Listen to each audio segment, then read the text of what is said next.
Hi friends, welcome to easy learning channel. ఈ రోజు వీడియోలో మనం OneToOne Bidirectional ని యూజ్ చేసి కోడింగ్ ఏ విధంగా రాయాలనేది అయితే ఈ వీడియోలో పూర్తిగా ఎక్స్ప్లెయిన్ చేస్తాను. ఫస్ట్ ఆఫ్ ఆల్ మీరు OneToOne యూనిట్ డైరెక్షనల్ కోడింగ్ ఎలా రాయాలనేది అయితే ఒక వీడియో చేశాను. ఆ వీడియో చూడకపోతే మన ఛానల్లోకి వెళ్ళి వీడియో చూసి నేర్చుకోండి. దాని తర్వాత మనకి ఈ వీడియో చూసినట్లయితే ఈజీగా అర్థం అవుతుంది మీకు unit directional and OneToOne Bidirectional ఏ విధంగా ఉంటుంది, ఏ విధంగా మ్యాపింగ్ చేయాలనేది అయితే ఈజీగా అర్థం అవుతుంది. అండ్ లేట్ చేయకుండా మనము STS ఓపెన్ చేసినట్లయితే మనం ప్రీవియస్ వీడియోస్ లో OneToOne యూనిట్ డైరెక్షనల్ అనేది అయితే కోడింగ్ రాశాము. సింపుల్ గా ప్రాజెక్ట్ క్రియేట్ చేసినాము. ఆ ప్రాజెక్ట్ లో 2 ఎంటిటీస్ క్రియేట్ చేసాము. Customer class,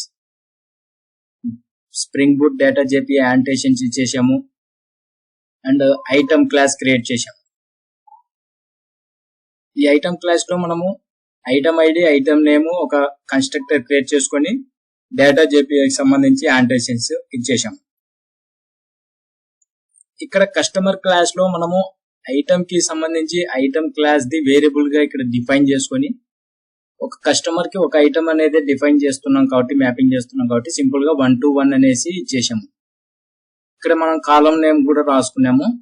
join column name equal to parent కి ఐటమ్ ఐడి అనేది ఇచ్చేసాము. ఈ ఐటమ్ ఐడి వచ్చేసి మన కస్టమర్ టేబుల్ లో యాడ్ అవుతుంది. అండ్ ఆ తర్వాత ఒక రిపోజిటరీ క్రియేట్ చేసుకున్నాం, కస్టమర్ రిపోజిటరీ. అండ్ డేటాబేస్ లో టేబుల్ క్రియేట్ అవడానికి అప్లికేషన్ డాట్ ప్రాపర్టీస్ లో డేటాబేస్ అనేది అయితే ఇచ్చేసాము పోస్ట్ గ్రేస్ కి సంబంధించి. అది నేను డిస్క్రిప్షన్ లో ఇచ్చాను, అది తీసుకుని మీరు ఇక్కడ కాపీ పేస్ట్ చేసుకోండి అప్లికేషన్ డాట్ ప్రాపర్టీస్ లో. అండ్ ఒకసారి మనము OneToOne unit directional mapping the run చేసి టేబుల్ క్రియేట్ అయిన తర్వాత ఆ తర్వాత OneToOne Bidirectional ఏ విధంగా చేయాలనేది అయితే మీకు ఎక్స్ప్లెయిన్ చేస్తాను.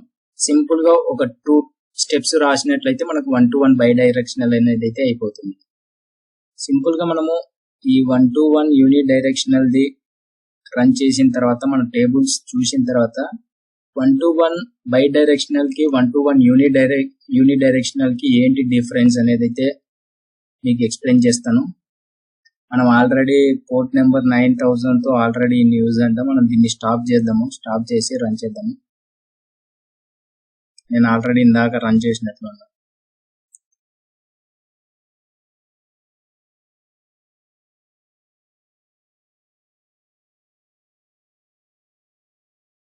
ఇప్పుడు మనకు OneToOne యూనిట్ డైరెక్షనల్ మ్యాపింగ్ అనేది మనకు ప్రాజెక్ట్ అనేది రన్ అయింది.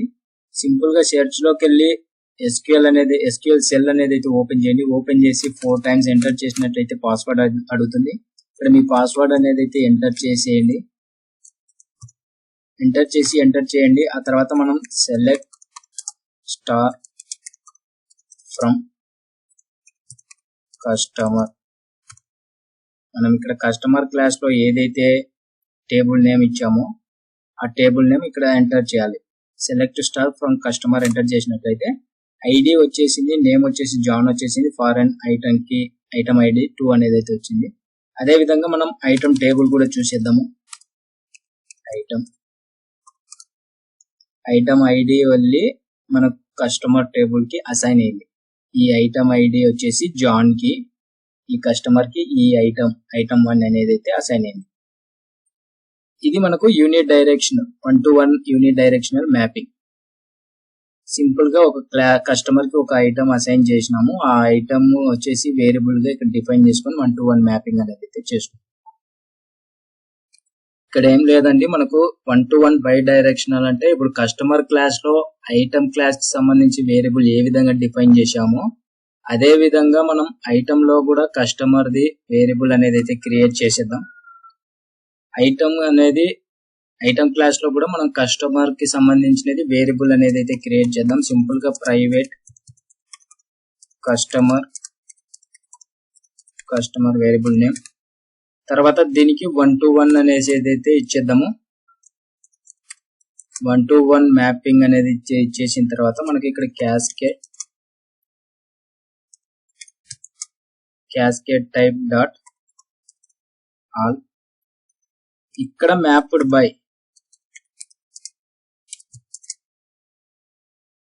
బై అని యూజ్ చేసి మనము ఇక్కడ స్ట్రింగ్ లో కస్టమర్ లో ఐటమ్ వేరియబుల్ అయితే క్రియేట్ చేశాం కదా, ఈ ఐటమ్ క్లాస్ కి సంబంధించి వేరియబుల్ క్రియేట్ చేసినాం కదా, ఈ ఐటమ్ నేమ్ అనేది అయితే అక్కడైతే ఇవ్వాల్సి ఉంటుంది.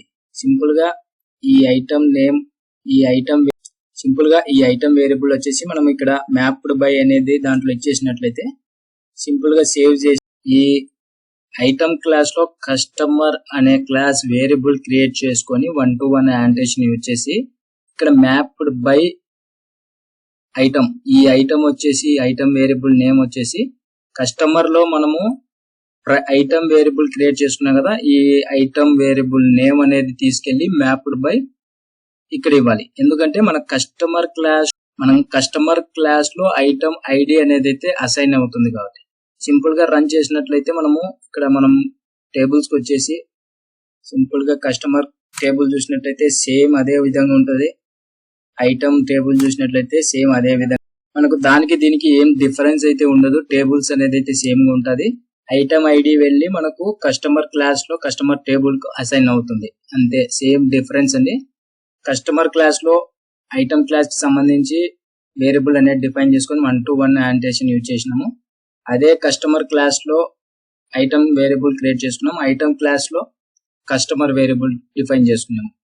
ఆ తర్వాత ఇక్కడ మ్యాప్డ్ బై అనేది అయితే యూజ్ చేసి ఐటమ్ వేరియబుల్ నేమ్ అనేది అయితే ఇచ్చేసాం. ఇక్కడ మ్యాప్డ్ బై ఈ ఐటమ్ వేరియబుల్ నేమ్ అనేది ఇక్కడ ఇచ్చేసినట్లయితే ఈ విధంగా మనకు by directional OneToOne by directional అనేది చెప్పుకోవచ్చు. ఫ్రెండ్స్, మీకు ఏదైనా డౌట్స్ ఉంటే కామెంట్ సెక్షన్ లో కామెంట్ చేయండి, లేదా డిస్క్రిప్షన్ లో గ్రూప్స్ లింక్స్ ఉన్నాయి, జాయిన్ అయ్యి వెంటనే మెసేజ్ అయితే చేయండి, నేనైతే రిప్లై అయితే ఇస్తాను. అండ్ వీడియో కనుక నచ్చితే లైక్ చేసి సబ్స్క్రైబ్ చేసుకొని పక్కన బెల్ సింబల్ ని యాక్టివేట్ చేసుకోండి. బెల్ సింబల్ ని యాక్టివేట్ చేసుకున్నట్లయితే నేను చేసిన వీడియోస్ అప్లోడ్ చేసిన వెంటనే మీ మొబైల్ కి ఒక నోటిఫికేషన్ ద్వారా పొందుతారు. మిస్ అవ్వకుండా వీడియోస్ అనేది అయితే చూస్తారు. చూసి నేర్చుకుని ప్రాక్టీస్ అయితే చేయండి ఫ్రెండ్స్. ప్రాక్టీస్ చేస్తేనే మన కోడింగ్ అనేది అయితే వస్తుంది. Thank you friends.